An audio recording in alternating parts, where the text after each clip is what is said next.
And welcome back to our Videocast series. Today I'd like to speak to you a little bit about the glorious scientific age we are living. It is Albert Einstein that said, I'm sure many of you know this quote, "Science without religion is lame, but religion without science is blind." Very profound statement made over half a century ago, and we haven't done a thing about it. We're still separating completely religion and science and treating them as almost warring brothers. What I feel personally is that in the field of religion we need to be more scientific, and in the field of science we need to be more spiritual. This is not a new discovery. Actually, the first scientists that ever came to Earth were called yogis. They're still around. But they experimented, instead of in a lab, on their own body and consciousness, and they discovered remarkable things. They realized that by moving the body in a certain way, by applying a certain pressure on a certain gland, by breathing in a certain way, by concentrating their mind in a particular way, they were able to produce a vast array of different emotions and states of consciousness. These revelations, these teachings, were gradually passed down to the disciples, who wrote them down and systematized them until it came, for instance, the great Maharishi Patanjali, who is the author of the famous Yoga Sutras. The science of yoga took form at that moment.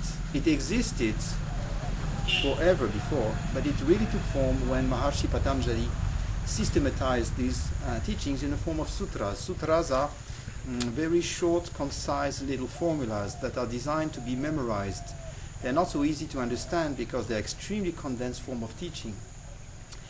But under the guidance of a master and with the practice of deep contemplation, these secret scientific techniques can be gradually unlocked.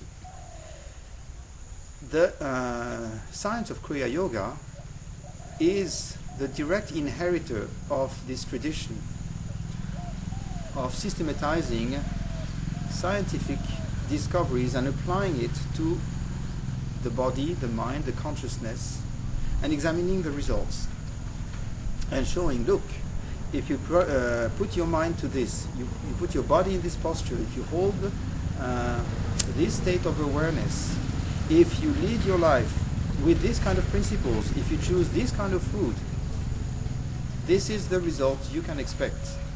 But don't believe us. Practice it and see for yourself.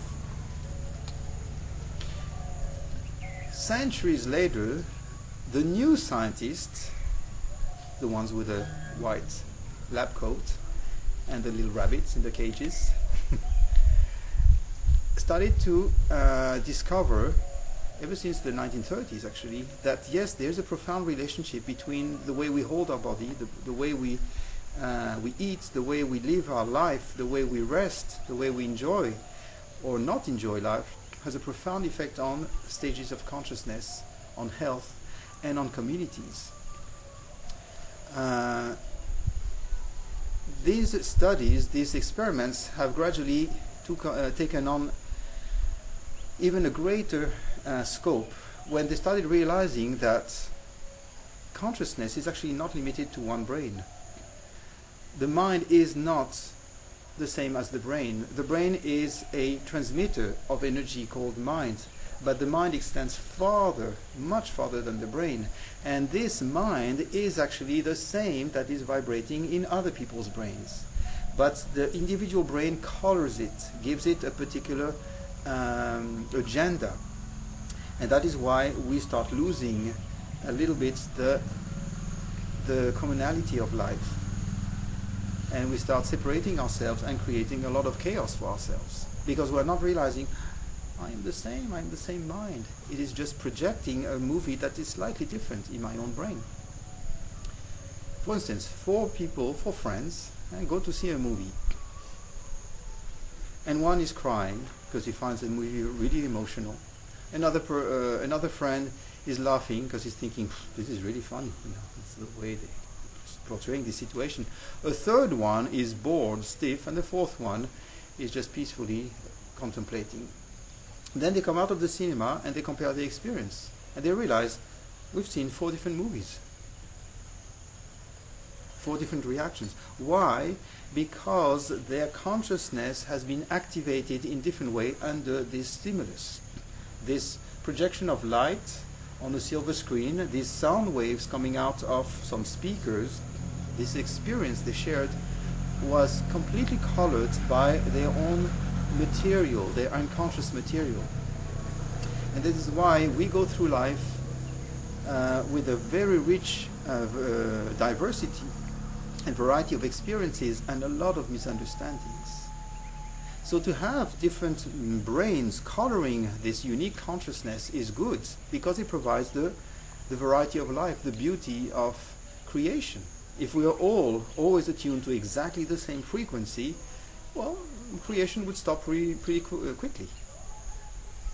But because of these experiences and these filters that we have, called ego, it makes life extremely colorful, rich, but also very chaotic at times, very confusing. If we had a way to return to the original source of the mind, what would happen to our existence? Would it become colorless, boring, uniform, like maybe a communist regime, as some people imagine? Or would we tap into the very source of all joys, all experiences, all colors, all forms? That is something that is worth exploring. And there is a technique, there is a methodology to return the mind to its original state, to this consciousness. It is something called meditation. Now, when I use the word meditation, we have to be a little careful because it means many different things for many different people. Again, because of the filter of the brain, of the ego. For instance, in the Christian religion, the word meditation is found, but it means reading text, holy text, thinking of holy people, remembering divine grace with a concentrated, focused mind. That is meditation in the Christian religion.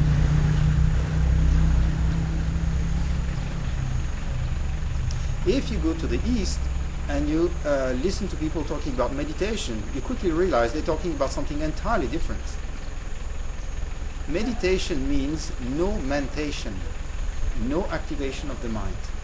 It is returning the mind to a completely I'll wait a little bit for the taxi. So if you come to the East and you hear people talking about meditation, you quickly realize that they're talking about something entirely different, because they are not talking now about making any kind of activity with their minds. Meditation, in fact, to them means no mentation, not a single wave occurring in the mind. Returning the mind to a place of complete quietness and stillness. And that is what we call yoga. Yoga is the science of achieving the meditative stage. So what happens when we are in this meditative stage? Some people call it samadhi or paravasta. There are many ways that it can be described. What happens? The mind returns to its essence, and it has now access to every single possibility. It emerges like out of a cocoon and seeing every single possible field it can explore all at once. And instead of choosing, well, I'm going to take this form, this shape, I'm going to have this name, I'm going to have this body, I'm going to have this disease, I'm going to have this age, I'm going to have this family, this education, this kind of feat, it has everything at once. And it revels in that revelation. It realizes, oh, I am vibrating in this blue flower. I am singing in that tree. I am flowing in that river. I am cold and solid in that rock. I am at the farthest end of the universe, and I am the tiniest little molecule inside this body. This is the mind of contemplation, the mind of meditation, how it rediscovers itself. And it is a source of constant wonder and awe and love, because this mind realizes, I have created all this for my own enjoyment. There is nothing that I have not already created, that I have not experienced. But I have deliberately veiled myself with a thin veil of illusion, which I will call Maya, just so that I can enjoy a little longer these different shapes and form and phases. But at any time, I can again awaken to my infinite potential and embrace myself. But I think I like to separate myself from time to time, just for the joy of returning to my original state. Now this mind, it is what we call God. There's absolutely no difference. What people think of God with a white beard, sitting on the golden throne in the seventh heaven, it is that mind that has returned to its original consciousness, its infinite possibilities. That is God. So God is a very scientific concept. It is something that can be experienced. It can never be described. What I gave was a very poor approximation metaphor, which is really not doing justice. But that's the best we can do for now. But what I want to invite you to do is discover for yourself if that is what you realize when you learn a technique of meditation, such as Kriya Yoga, for instance, and see how your mind returns to its essence day by day. It doesn't take long. A few minutes a day is enough to refresh yourself. So I wish you the best in your continuing journey, and I'll meet you there. Adios.